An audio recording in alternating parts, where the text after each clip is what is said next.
Apollo kinito na tukoto na kawaida B Women Savings Group na umea yapo ngese balebe edukuna tukoto na okaru ilukumni yare ito monakan keda los kinito na eto polikalia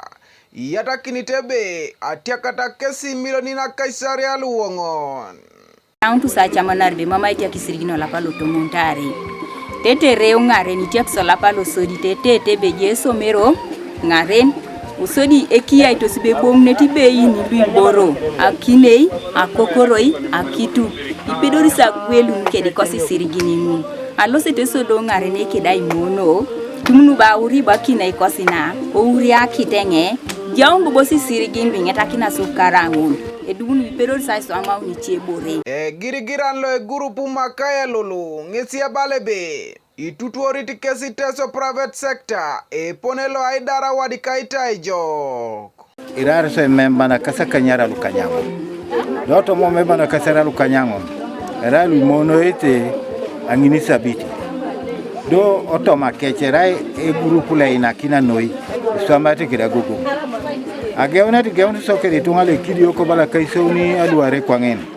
konye anwamina namna tare tunga grupu kira swamna jo apatitu ngariunus unadolere namba ngun so idiopete swama kaluko teso private sector Moses Okiror ngesi neritebe dauniti ngesi aitutuori mebailu kedachwa na ipiru na umishon wagwelanar yauna program lo okau ne petai karlu kumniara kedito monakany ido da ngesa geu ratu korona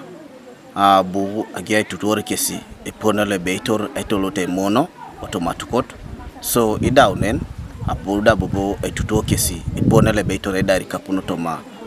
okalia areba tukot nede tiakiri kapune pone bani ne bakasamu second financial literacy